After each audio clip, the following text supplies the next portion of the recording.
the nature models for us what we can do in relationship and spiritually too, of like, it is right and appropriate for me to wear a coat today. Now in July, it's not. Right. And so I need to pay attention to the season because it tells me how to dress and what to do.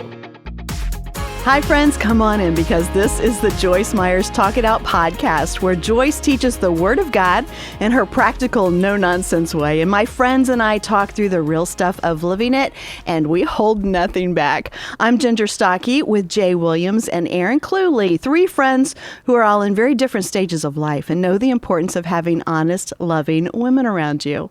When we need a little extra help, we call up Miss Joyce and we ask her, because sometimes you just need to talk about life with your girlfriends. So consider yourself one of us and let's talk it out. Hi, everyone. Hello. I must admit, I was a little let down that you didn't say gorgeous. Like last week, you called me gorgeous. I know. And you What you you are trying to still say? gorgeous. What you trying to say? You are absolutely still gorgeous. Okay. But not enough to say in words today. I got it. Clear. So, true story, my husband tells me quite often that I look nice or that I'm beautiful. And this sounds like a whiner. But after a while, you're like, if you say it all the time, I don't believe it anymore. Yeah. Especially if he doesn't look up. When you have the flu and you say, oh, you look so beautiful. You're like, okay, no. Yeah, you're lying. I know better. Yeah. So I'm not going to say hello, gorgeous every week. Okay. Maybe 3 out of 4. Yeah, I appreciate the clarification because I was feeling a little ugly today. Then. Hey, did you get your eyebrows done? I did not, but I used a different pencil. I like You know how them. I I see said I you. like a strong brow. You did. Before, so yeah. I like especially when you do that actually, to me. it was an accident. It's the wrong pencil, but You made it work. I said, like well, them. we're just gonna color in now. You make it work. It was a Sharpie. No. You're looking gorgeous. Oh, thank you, darling. So are you. And we are thrilled to have a guest with us today. We are a big fan of Annie F. Downs. Oh, you are kind. I sat there so quietly. I had so many thoughts about the eyebrow pencil. But then they're like, who's that voice? We don't know that voice at all. But they look very good. Thank you. And your ability to make the sound like a Sharpie Did is you like spot that? on. Yeah. That's impressive, right? Yes. I like the way you had a Sharpie in each hand when you did the Yeah, eyebrows. It yeah. wasn't just I wish one. you was That's right. efficient with her pencil drawing. Yeah, That's you got to right. take the most of the time. You know, That's just right. get them done. That's right. Well, if you're not already a friend of Annie's, you will be by the time we are done today because she is a best-selling author. She has a wonderful podcast that you need to check out because Annie and her friends talk about great topics, and it's just a lot of fun. And that's exactly Should be. That why sounds it's fun titled what podcast. it is. That's right. Right. That's right. That sounds fun. So we invited Annie to be here with us today, partially because we're going to be spending some more time together. You're going to Yes. join us at the Love Life Women's Conferences this year. Yes, I can't wait. I'm so excited. Hometown of Atlanta, so that's really fun. Yeah. To get to be there with all my people. And then Yeah. in Denver as well. So you better get your tickets now because Annie will be selling it out with her family. That's right. That's right. That's exactly right. That's 100% true. That's awesome. Well, we have had a lot of people making comments on the podcast that they love being part of group, they love listening, and they would love to hear more about being a single woman in the world today. Yeah. And one of many, many things that Annie is a single woman. That's true. So Today. you feel like right. representing. I am unmarried today, so I will represent that demographic for today. I don't know what tomorrow holds, but today. Today you own that. Unmarried. Yeah, that's right. Well, we wanted to talk about the fact that no matter who we are, no matter where we are, we always want something else, don't we? Yeah. I mean, Yes. I know I'm that way.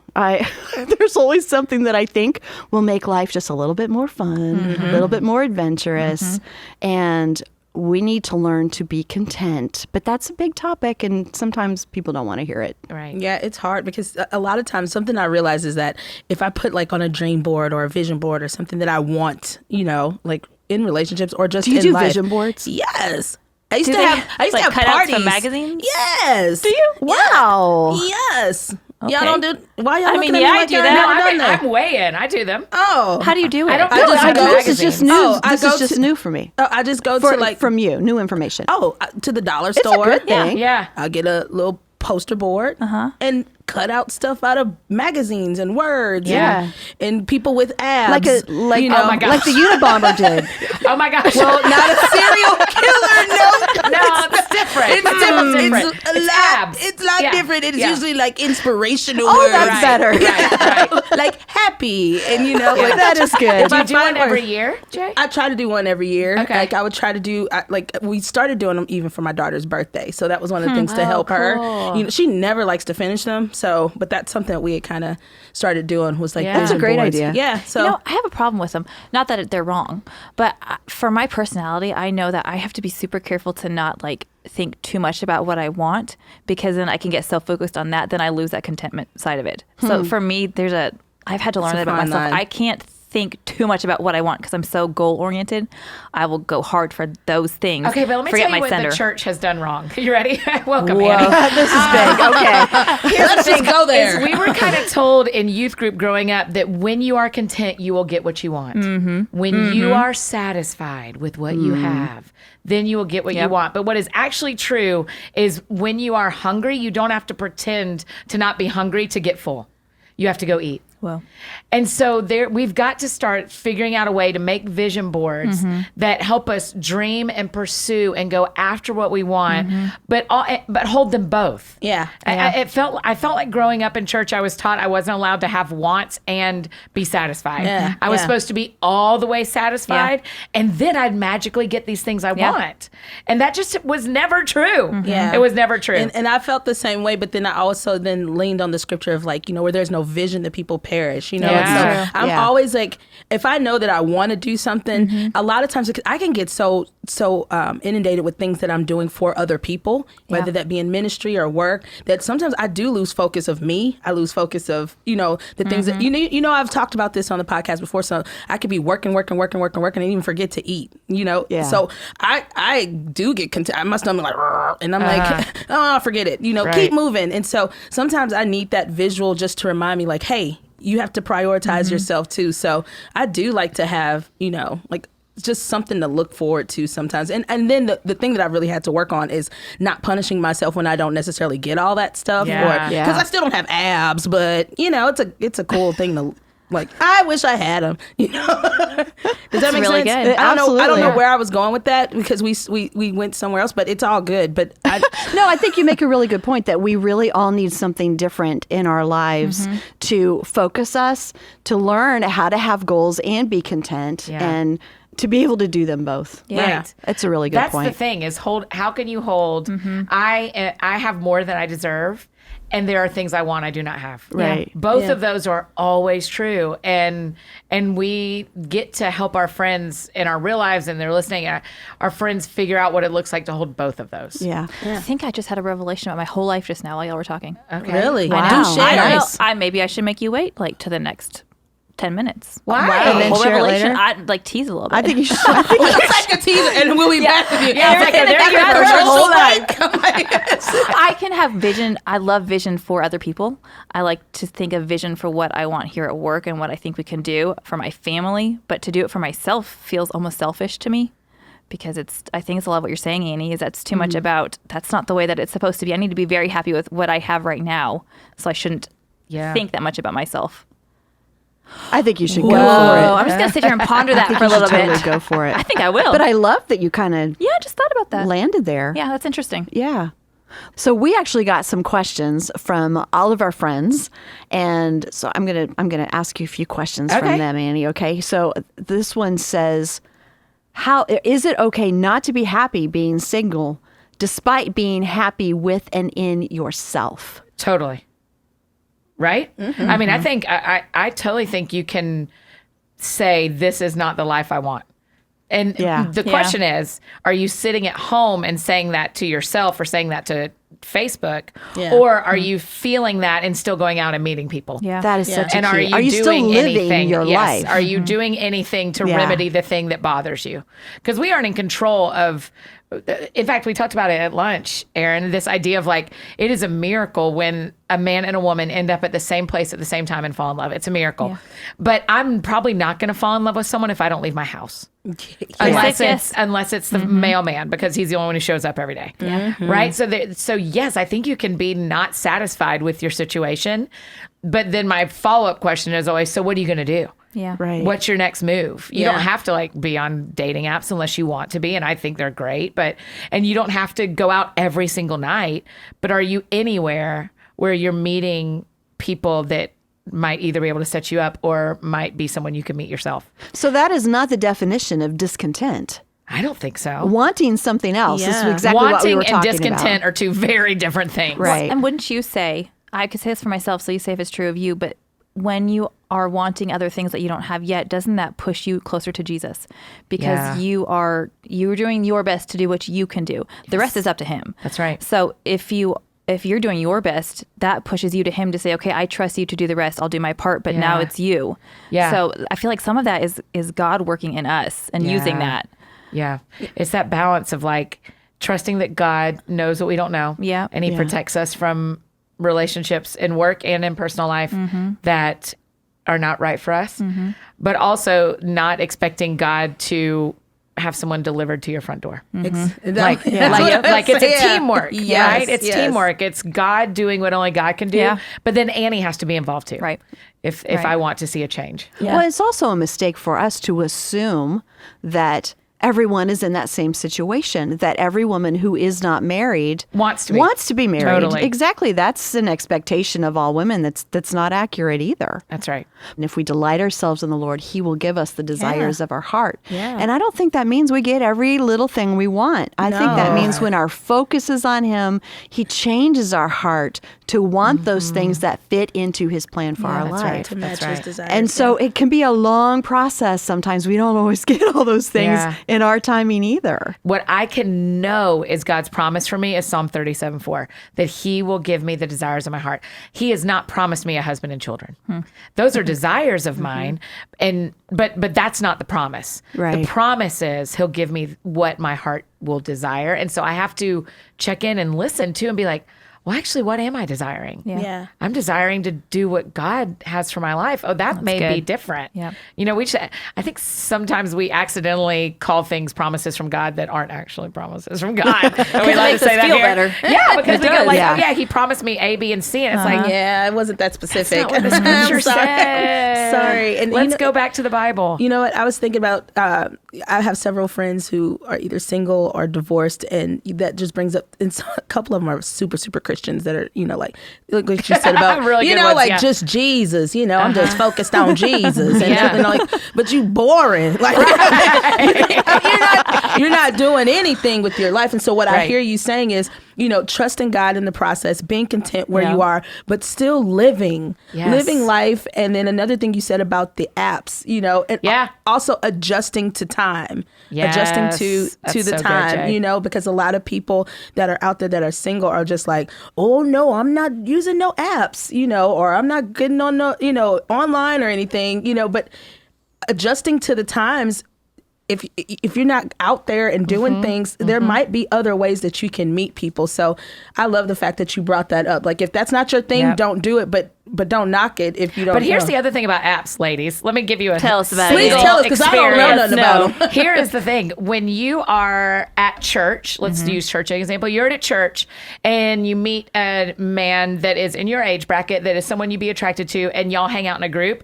You don't totally know the intentions unless he says, or one of you says, hey, let's go on a date. But on the apps, everybody knows why you're there. Yeah. You're there because you want to meet someone. Yep. Now, some of them are better than others, but you can know the intention from the get-go. Sure, you're going to end up being friends, but the reason you're there and the reason I'm there is we're looking for a relationship. To take some pressure off. Yeah, as long it as just you're makes on it- the it makes right it app. real Right. You intentional. don't want to get on the wrong app because then you know what they want to. That's right. That's it. It's some bad apps out there. That's right. There's different ones Be that careful are better with than your others. app. Yeah. Today's takeaway from Ginger. That's right. Thank you, Ginger. But yeah, I mean, it's exactly what you said, Yeah. Erin, of like, it takes off a little bit of the pressure because you aren't doing that. What are we doing here? Yeah. Like, I think, what does this mean? You aren't like reading the tea leaves of the dating relationship. You're like, oh no, I met him on an app where we are looking for a partner. Yeah. Yeah. And so it just makes, I'm 2 thumbs up for Christians using dating apps. So, how are you staying content in this season, and what do you focus on in this season of singleness? Yeah, for starters, it's a season. And so there are things I can do right now that I will not be able to do when I'm married with kids. And so part of it is listing. I mean, I actually keep a list of things I get to do right now that I will not get to do when I'm married with kids. There are things that I will lose. If you, not you, I won't speak about any of you guys. I probably have often thought when I get married, then I get everything. I never think about what you lose. And as I have grown in myself and in my faith, it has felt like the Lord's been like, hey, remember, once you're married, travel changes. Hey, once you're married, how you spend your money changes. Once you're married, even your relationship with God shifts. Because I remember so clearly one time, y'all, I was seeing somebody and I was getting ready in the morning and in my house, and he was not there. And I was blow drying my hair, and I felt the Lord say, if this is the right guy, you and I change forever. Wow. And it stopped me in my tracks. Yeah. And I thought, what do I want to say to God today when it is just me and him? Now, spoiler alert, I didn't marry that guy, but it has given me this perspective. Contentment is a weird word for me too, probably because of some of the teenage grown up in the 90s and 2000s that the three of us have talked about. So contentment's a weird word for me, but what is very true is I am eyes wide open to the gifts of this season of my life that I will trade for different gifts when I'm married with kids. Trade's a great word. Yeah. So I lose things and I gain things. And I am so thankful for what I have right now that is unique to this season of my life. I don't know if you knew this. These two ladies know that I'm a listener of your podcast. Thank you, Erin. So anyways, I've heard you talk about how in the season of life that you're in, so you are very intentional with the friendships that you have, and you're a part of other families' lives. Oh my gosh, yes. And you have all these other kids that you are. Yes, I call them my mini BFFs. Right. All my What do they friends' call kids. you? They call me Crazy Annie. I just love it. And that's so funny. Like, That's not the best name Annie, ever. it's Crazy Annie. It But is so fun. You are taking advantage of this season, and not only is that probably edifying to you, but also to those families. Yeah. To get to have. Yeah. Our other friend Megan, we've talked about before too. Before she moved away, she's still single, and so she became part of our family, and my kids adore her. And not only did she tell me that was good for her soul, but I needed her so badly during that season. Yeah. And so just how God uses those different seasons as we're all going through life, just trying to figure it out one day at a time. I think that's such a beautiful picture of how God does that. Can I tell a 2-minute story real quick? Absolutely. Okay. Yeah. I have this family that every Christmas, it's a husband and wife and 3 kids. Every Christmas, the 3 daughters and I watch a Christmas movie their last day of school, like that night. And we've done it 8 years now. And we wear footy pajamas and we eat dinner and we watch a Christmas movie. And 2 years ago, the middle daughter, we finished watching the movie. We're all piled on the couch. We take the same picture every year. You know how it goes. And the middle daughter's relaxed. And she's like, I hope you never get married. And I was like, get behind me, Satan. I was like, what are you saying? I kind of paused, and the mom's mortified. And I'm like, and Sadie lets me tell the story. I'm like, Sadie, why would you say that? And she said, I think when you get married, you won't come over as much anymore. And it gave me this moment of going like, oh yeah, I get to be in kids' lives. I'm going to cry saying this, y'all. I get to be in I didn't know when my best friends had kids that they were giving me new best friends. Yeah. I had no idea. But they have. And my calendar allows me to be in a lot of families' lives. And that will change. And so... That's beautiful. So I am so thankful that I get to eat dinner with families and be with families and have these kids call me Crazy Annie and expect me to show up every Thursday night. Well, it's Thursday. Of course you're going to be here. Our church added a service on Sunday, so I couldn't go to this one family's house on Sunday afternoons anymore. And I didn't even think they would notice. The kids were like, you don't come over on Sundays anymore. I was like, oh, right. Sorry. I forgot to communicate what was happening with you. That's cute. But it's a gift. It's a gift. And so the longest answer to that question is there are gifts in this season that will not always be gifts for me. Yeah. And so I will eat those up while I have them, and then I will trade them in for the next thing God has for me. That is perfect, because whatever season you are in, there is a beautiful gift in this time for you from God. So the Bible says so much about this very thing, about the wonderful things that he has for us and about contentment. And Joyce has certainly lived a lot of this in her life. So let's dig into what the Bible has to say with Joyce about contentment and putting God first. Let's look at Philippians chapter 4, verses 11 and 12. Contentment doesn't mean that you never want anything else. It means that you can be satisfied where you're at on the way to where you're going. How many of you would admit today that this is the right place for you to be today, because if the truth be told, you have had a fair amount of discontentment? You know, we are a people created by God, and we're created for God, solely for his purpose, to love him, to worship him, and to be the object of his love and his abundant grace. And so anytime that we let other things that we want get ahead of our relationship with God, it always just poisons us on the inside. And I'll tell you the truth, honestly and truly, for a lot of years, even as a Christian and even as a woman in ministry, I really didn't know what I'm trying to tell you here today. And I really just could not get happy. You know, I thought, well, if I could have, you know, the growth of my ministry was really important to me, because that was my goal and dream. Whatever your goal and dream is, you want to see that progress. And so I thought, well, if I could just have 500 people in a meeting, then I'd be happy. Of course, then when I got 500, then it was like, well, if I could just have 1,000 people at a meeting, then I would be happy. Some of you have more money now than you ever thought that you would have in your life, and still there's a thing in our flesh that wants more. Some of you have more success, you have a great position, you thought, well, if I could just get married, I'd be happy, and so now you're married, and now you're thinking, well, if this person I'm married to would just behave a little better, then I could be happy. Well, I could be happy if I had a bigger house, so now we got the big house. Well, I would be happy if I had somebody to help me clean this big house. So then you get somebody, you don't like the housekeeper. Well, I would be happy if I could get along with this person who helps me clean the big house. Come on, is anybody home today? Whatever it is that you think that you need today to make you happy, I can tell you that it really won't do it for very long. It might for a short period of time, but it won't do it long term. But if God is first in your life, I mean first, seek ye first the kingdom and his righteousness, then other things will be added unto you, and you can have them with joy.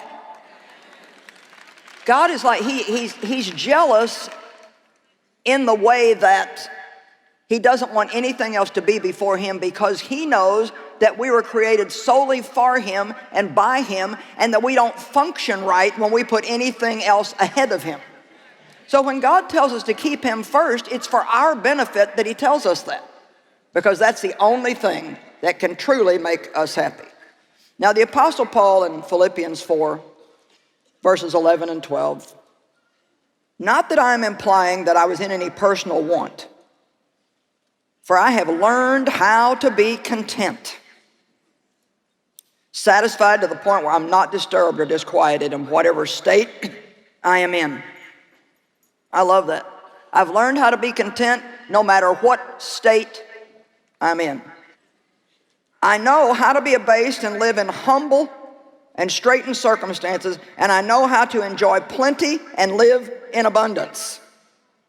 I have learned in any and all circumstances the secret of facing every situation, whether going well-fed or going hungry, having sufficiency and enough to spare, or going without and being in want. I have strength for all things through Christ who empowers me. Now, I personally think that we may be bordering on being guilty of having abused Philippians 4:13.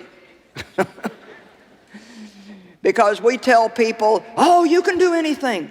You've got the ability to do anything. But Paul was talking about something specific there.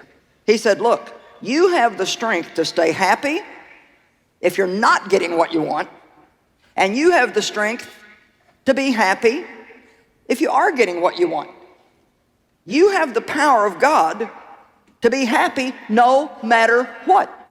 So knowing that we have that power because of God in our life is so great because I often don't think that I have it on my own sometimes. There are so many areas that I am very content, and other areas that I want more. I just know that there's more for me, but there's still contentment in all of that. And to be honest, because I've been married my whole life, so I just pretty much Since birth. pretty much came out that way. And so I am one of those people. I was very driven. I did not want to get married. I got married with the That's so understanding. annoying. I know, and it's okay to say that. I'm just I love kidding. that. I love that about you. I got married with my husband with the agreement that we would not have kids. Oh, wow. And it wasn't because I love children so much. It wasn't because I didn't love children. It was because I wanted to sow into other children in the world. It's one of those Christian things that you're talking about. Yeah. Was that there's so many hurting children all over the world, and I want to go. And I meant that with all my heart. So anyway, I wasn't going to get married. I wasn't going to have any kids. And so then when God put this man in my life that I loved, and after we had been, dating for many years, it was like, it wasn't many years. It was just through college, but yeah, So that's wild. many. But then you're like, okay, I mean, when you're 21, that's a fourth of your life. exactly, So, exactly. yeah. And so then it's, all right, how am I content? Is my contentment going to come from what I thought my dreams always were? Do I leave this person now? Or do I walk this new path where I think God is taking me? Yeah. And I think it's kind of like the flip side of it. It wasn't what I was panicked getting married because I'm too young and this is not what I wanted. I love this guy. What do I do? And Tim knows this, so it's all good talking about it. The girls know, that we weren't thinking about kids, and God completely turned that around. And it's the most wonderful thing, at this time in my life that I've ever done. But I think the point is what we think will make us happy is not always what really makes us happy. And God knows so much better. Yeah, so much better. I mean, how many guys, for those of you who didn't get married at birth, how many guys that we didn't date, that we wanted to date, I look back now and go, man, the guy I would have married in college, what would I be able to do this job? Right. Would I be doing the thing God has made me to do if I'd have been married 20 years ago? The answer is no. Yeah. It doesn't mean one's right or wrong. It meant for my story that he just knows. Yeah. Yes. He is better than good to me. And so I am aware that he knows what I don't know. In fact, my prayer life has changed, particularly when it comes to dating, where instead of going, I say what I want, Jay, like I say the desires of my heart, like this guy, I would like for this guy to work. But also, if there are two gardens here, and one of them is that this is the right guy and one of them is that he isn't, I'm going to pray that you'll grow the right one. Grow the right garden and let me see fruit in the right garden, because I know you know what I don't know. Yeah. So I'll tell you my desires, but I'm going to pray both gardens and let you grow the one Right. and show me the fruit from the one and then I go like, well, this was easy. Yeah. That Because guy wasn't right, because Where we want to be is where God puts us. Yes. And that's so mature, but that's really not the culture that we live in. Like, most people don't do that. Most people I've been think, single a long time, sister. I've had a lot of practice. so I'm saying like Yeah. a lot of people today. I counsel so many girls and help them so much, like with, this guy, like, he's really not a Christian. He doesn't really go to church and he doesn't do this, but I believe he's going to start coming to church with me and Girl, he's going to I've done start, it. he's going to start getting better. And it's like, well, what do you, like, you can't make him into what you want. And that's something that was a false perception I had at marriage at birth. I felt I was 20 as well. And so I was like, I thought that he could develop into what I wanted. Yes. Yes. No. Yeah. You Date know- the guy that you think he can become. Yeah, Nope. that's not word fair. of wisdom. It's not fair to them. Yeah. It's not fair to even you. That's right. And so the red flags that you see when you first see it, or when you're dating, take those as a heed. Like, heed the warnings to say like, okay, well, maybe that's not the good fruit, that's not good fruit for me, but don't be one of those people that are like so big on just wanting something. You just want to be married that you'll settle and not take the time to pray and ask God exactly what you said, Annie, for the about right garden. For the right garden, the right fruit. Settling is such a funny thing too, right? Because let's go back to our teenage growing ups of don't settle for the wrong guy, don't settle for the wrong guy. I think where we have to handle that really carefully is what really matters. Well, his faith really matters. Because who do you want to be parenting children with if you're going to have children? So his faith really matters. To me, there's other things that matter. His job matters. There is one. It matters that he has a job. But then you meet someone who is a different, comes from a different background as you, or a different race, or has grown up differently than you, or for me is a Florida Gator. I can't. That feels like settling. line is drawn. Right? And then you also need that community in your life going like, hey, it's not settling if he's different than you thought you were expecting. Yeah. Settling is, we need to use that word on the things that cannot change. Yeah. For faith people, a faith spouse. I had a non-Christian friend, Jay.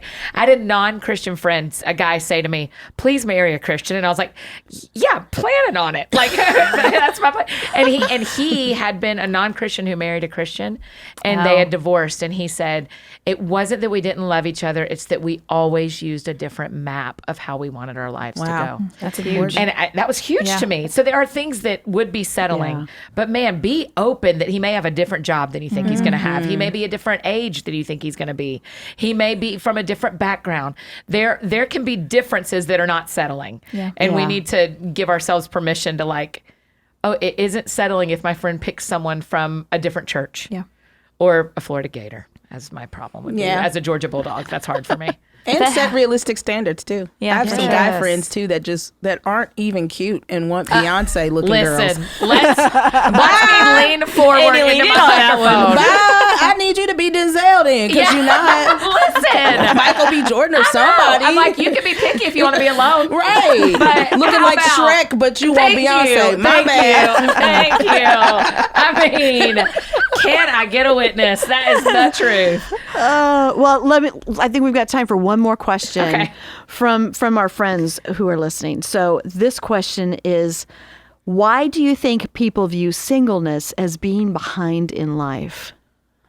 Because I think it was historically. I think there was Culturally, that's that's true. And also, 100 years ago, women couldn't financially, economically exist in a healthy, God-fearing way. But shouldn't we without have a all spouse? moved past that by now? You would think so, but we love watching The Marvelous Miss Maisel on Amazon, and we love watching The Crown and all these shows from the 50s that show a simpler time that makes it feel like marriage is the option when you're 18, the only option. And if once you're out of your parents' house, then you better be married. Yeah. So it does feel like, and I would say that the church does a little, historically, I feel like we're way better than we have been. But I think the church historically kind of gives the feeling of, hey, when you're 17 and you're in high school, we need to talk to you about getting married, because that's going to be the next thing you do. And then you go like, oh gosh, it's not the next thing. Oh gosh, I went to college, and oh gosh, I didn't meet him, and oh gosh, and 30, and and so I think culturally, in faith, and just in the world, historically, it has been to be a person over 25 unmarried was delayed. It's different now, I think. Very. But you still get that vibe from people sometimes. Probably not at this point, not as much. Genuinely, it's almost like a hourglass shape. When you're in your 20s, it feels like, oh yeah, you're fine. Listen, you're fine. Live your life. Go travel. Da, da, da, da. And then you get like 28 and people are like, hey, is everything all right? Do you need something? Are you in counseling? You get, so the hourglass comes in from like 28 to 34 when most of your peers are having small children, when people are in those first years of marriage, and there's that feeling of like, you're behind. And then when you get 35, people are like, you know what? You're all right. you're fine. We were worried, but now we aren't. Like, it's like Yeah. they come back out of the hourglass a little bit has been my experience. I'm not sure if that's everyone's experience. But I also moved to a bigger city than where I grew up for my 30s. And so the dating age and the marriage age changed. Yeah. My peers that we're in our late 30s, my peers have preschoolers. My peers in my hometown have middle schoolers. And it's just a difference of what the city, Right. what the culture was like in that particular city. Well, I'll tell you, just like we were talking about how glad I am that God knows what I needed, even more than I did. Yeah. Because I'm, so happy that I followed the path that God took me on. But in the same way that God knows better, I have to realize that people do not know better. Yeah. That no matter what people are saying to me, if God's not leading me there, Yeah. then that's not the way to go. Yeah. And that's where contentment comes from too, because so often we do feel discontent because we're comparing ourselves to everybody else, or we're listening to what somebody else is saying that we should be or be doing. Yeah. And we have to stop that. I've been thinking about that in the past week too.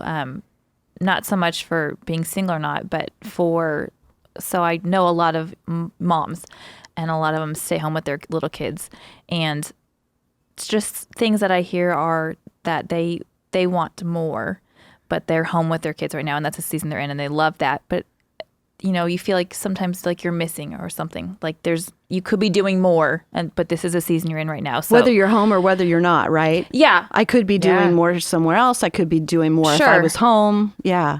but to be content, like you're saying, with this is the season that I'm in, like you were talking about earlier, Annie, this is my current season. God will probably change it again. Yeah. And we're going to be constantly shifting seasons that we're in our life. So how do I make this season that I'm in right now be the very best I can let it be, and do all the things I can do in it, but not feel bad that I can't do all the things I could do in that last season. Yeah. And that there are going to be new things I can do in the next season that I can't do yet. I can't even fathom them yet. But it's okay to, I think what I'm thinking is, let go of what you used to be. It's okay to say that is not who I am right now. And it's okay. It's okay that one day I'm going to have to let this season go because I'm going to enter the next season, and learning how to be okay in each of those and leaving some things behind. And if you think about the weather, it's winter right now when we're recording this. Yeah. If I'd have shown up in t-shirt and shorts and just been like, but I love wearing t-shirt and shorts, and you're like, that doesn't match the season. You're so Don't- ridiculous. You're ridiculous, Annie. You're freezing. I mean, there just is the nature models for us what we can do in relationship and spiritually too, of like, it is right and appropriate for me to wear a coat today. Now in July, it's not. Right. And so I need to pay attention to the season because it tells me how to dress Right. and what to do. And so for our friends who are stay-at-home moms right now, pay attention to your season. Yeah. Wear what you should wear. Yeah. You can wear sweatpants every day. I Do wish I it. lived a life. Yeah. I would love that. And at some point when I get to do that, I will miss getting on airplanes a couple Right. of times a month. Right. You will always miss a season you used to be in, but you can also always find something you love about the season that Yeah. you're in if you are looking for it. Yeah. Because you're right, it always changes. Spring will come and summer will come, and we will wear shorts again, and we will wish it was cold one day. It's just the Yeah. way we are as humans. That's true. That's very true. Annie, thank you. Thank you guys so much for having me. I'm We've really loved it. grateful. We've loved it. And we just want to remind everybody that we have a free resource for you. So if you would like to check that out, it's called Consistently Content. It is at joycemeyer.org/talkitout. And it is a free download. So go there and get that. Also, when you're on social media, use the hashtag #TalkItOutGirls, and I'll just keep sharing what we're thinking about this, and keep digging deep and not holding anything back. Apparently. Yeah, I said way Share more it than all. I thought. As we have all seen. And sign up for our email subscription. Subscribe to the podcast. We love you all. Love you. You are gorgeous. And we will see you next time. And now I'm content. Bye-bye. Love you.